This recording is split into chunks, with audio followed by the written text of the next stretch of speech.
that Okay. we can record the answers. I was in group 1 and they did really well. Well done to group 1. Way! Well done, group 2 as well. Well done, Okay, group John, how did group 2 go? Well done, everybody. Yeah. Yep. Fabulous. Brilliant. Okay. Hit me with your rhythm stick. What's the answers? What adult may be entitled to a statutory assessment? I think that needs a reference, Meg. Ian Drury, 1998. I knew only you two would get it. Everyone else would be thinking, bloody hell, these people are old. And I'm Australian and I know that. Molanji Madupi, can you help me? Yeah?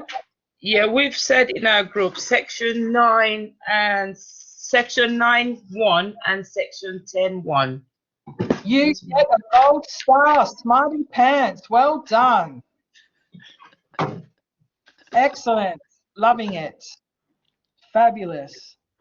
Question 2. When completing an assessment, what issues must be addressed? Issues must be addressed. Who would like to answer the question? Group 2?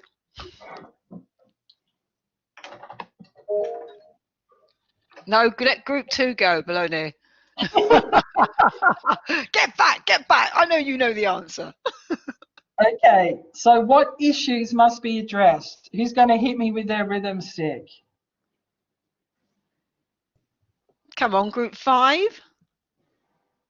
Group 3? To be honest, I had absolutely no idea what group number I was. Sorry. Okay, Marion, knock us out. Yep, go. Marion? It's section 10 and 1. Am I right? Oh, section 10, okay. When completing an assessment, one for an adult, one for a carer, so what issues must be addressed? So it's section 9, section 4, yeah? And section 10, what section? 1. Marion? 1. Is it 1? I'm not sure. No, that's okay. Okay, that's all right. We're here to learn. So when completing an assessment, what issues must be addressed? So the answer is section 9, section 4. A needs assessment must include an assessment of A, the impact of the adult's need for care and support. 4B, the outcome the adult wishes to achieve in day-to-day life. And 9.4C, whether or so to what extent the provision of care and support would contribute to the outcome, achievement of these outcomes. So for a carer's assessment must include an assessment of whether the carer is able and likely to continue to be able to provide. 10.5B, whether the carer is willing, continue to be willing to do so. 10.5C, impact of the carer's need for support. 10.5D, the outcomes the carer wishes to achieve in day-to-day life. And 10.5E, whether if so, what extent the provision of support could contribute to the achievement of these outcomes. Yep. Brilliant. Yeah. Fantastico. So question 3, we spent a lot of time discussing refusal. So I'm excited that everyone's going to get this right. Okay, so question 3, what action is to be taken if an adult refuses an assessment? Well, we could pick on Paul. But Paul, good one. Help me out, people. Okay. I hit you with the rhythm stick. Basically, you know, I mean, an independent advocate is to be appointed where, you know, there's problems with the carer, contacting the carer, or, you know, interacting with the carer, and they can act as an interface between to iron out the problem. Yeah, we could do that. Yeah, that's it. So, but what section of the Care Act is relevant? 42, we're talking about safeguarding reviews, and section 67, I believe, is the Right. Yep, that would be correct. So what that is, yep, that could be a later answer. But where an adult, section 11.1, where an adult refuses a needs assessment, the local authority concerned is not required to carry out the assessment. And section 11.2, but the local authority may only rely on subsection 1, and so must carry out a needs assessment if the adult lacks capacity, or the adult is experiencing or is at risk of abuse or neglect. So you are correct, Goodwin, but the start off answer is section 11.1, section 11.2, and A and B. So yeah, you are correct. Well done, Goodwin. Yep. Yep. Anybody else? cheers. Well So done. my rhythm Okay. stick was good, yeah? Your rhythm step is fabulous, Goodwin. Thank you very much. Fabulous. Okay, so the last one is, what impact has the Coronavirus Act 2020 had on the CARE Act? So we spent a lot of time talking about if and when a local authority can suspend their CARE Act duties. Yeah? So what impact has the coronavirus had on the CARE Act, please? Any group? Okay, Bob, go for it. We've said schedule 12.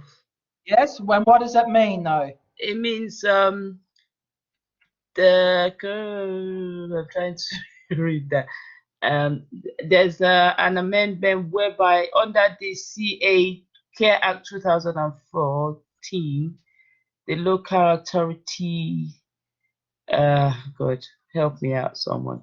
Okay, that's okay. So think of Schedule 12. So Schedule 12 is saying that the Coronavirus Act Schedule 12 can suspend certain sections of the CARE Act. Yeah?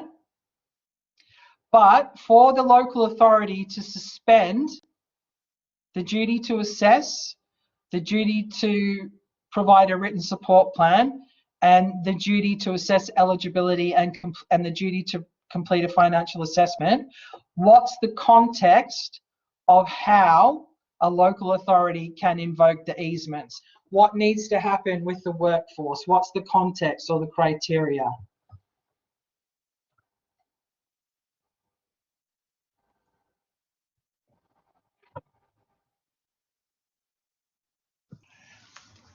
Can I comment? Is it if they lose half their workforce, or if the workforce is reduced in any form or way? Fabulous, excellent.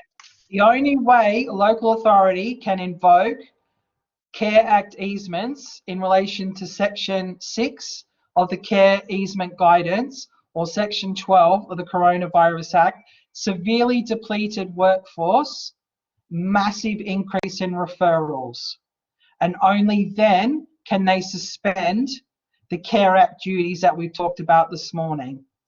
But when do the local authority have to provide a service if it's going to breach what act? Human rights? Fabulous. Good. And what sections? Well, I think you mentioned 2, 3, and 8, I believe. Fabulous. Your rhythm stick wins, Goodwin. All right, thank you. Well done. Okay, so be really clear, because sadly, as we know, the coronavirus is getting worse in around the country. So many councils might start to use the CARE Act easements, but it's very clear the process and the context of what the local authority should do. And when you go home tonight and look at all the slides that I gave you and look at all the attachments, if you look in all the community care articles, I've attached all the community care articles of all the boroughs in Middle England and North of England that were almost judicially reviewed because they didn't follow the Coronavirus Act. And they just went off and suspended all the CARE Act duties without having a depleted workforce, without an increase of referrals. So that was unlawful. Yeah? Okay. Any questions now, people, humans? I think we got about, yes. Olivia, go ahead, my friend. Yeah, I'm trying to go back to the slide of today's lecture, but for me to reverse it again in the evening. But what is giving me is different here from mine. When I click it, it says the first slide I see, care and support eligibility criteria. It didn't start from, I don't know whether I clicked the right thing, because I wanted from the, to see if I get from Care Act section 1, which is promoting individual well-being. I'm not able to reach it, so I don't know if I clicked the right one.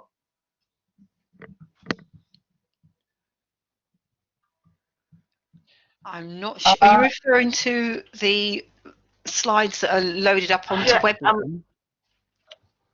yeah, the one that's been uploaded in the Webland. That's, I mean, the today's lecture. So the one, when I click it, it's the first one on it, care and support eligibility criteria regulation, and 2005 and 2015. That's the one I saw there. But at the down of it, it says London Medcare at lecture. Or that should be the one of next week. No. So Yeah, that's in preparation. That's in There is- preparation next week. Yeah. Yeah, but You should- I'm talking of today one to revise, but I'm not able to reach it anymore. I don't know if, because when I go to the Webland, I click the one with 12. The with 12 comes care and support eligibility criteria. So I want to.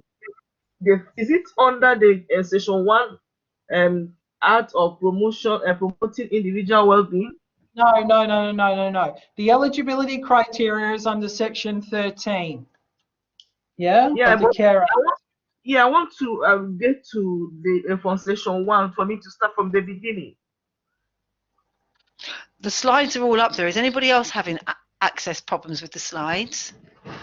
Because it's the Care Act lecture for today, the 4th of the 1st, 2021. Are you saying that you can't access all of the lecture slides, Olivia?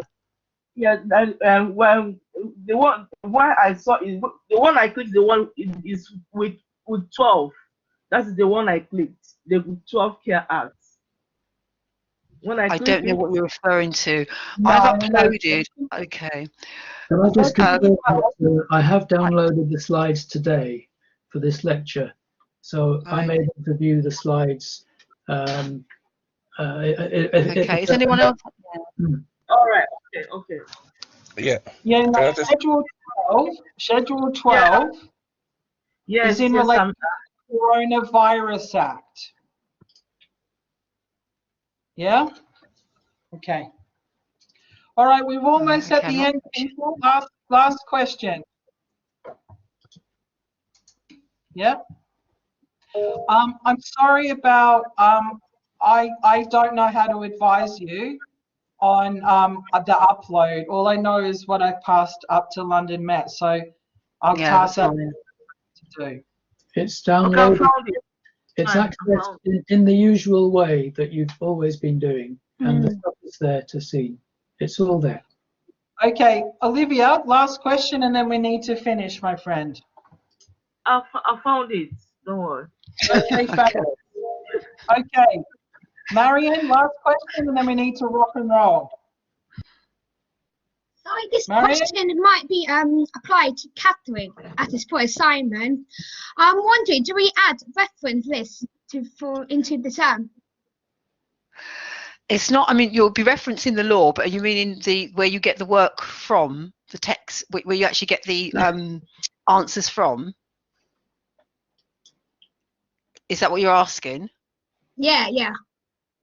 It's not necessary. What we do want is for you to definitely reference the sections of the law and the schedules of the law. But if you're reading, say, for example, Jones and Jones, it's not necessarily, I don't know what you think, Jonathan, it's not, if it was a traditional exam, we wouldn't expect you to reference the books that you've taken it from. But as we're in essay form, I'm more concerned that you reference the exact sections of the law and schedules of the law, as opposed to the books necessarily that you've actually taken it from. Yeah, I agree. I agree. Yeah, and try to stay off the internet. Yeah. And if you Catherine's uploaded on the website.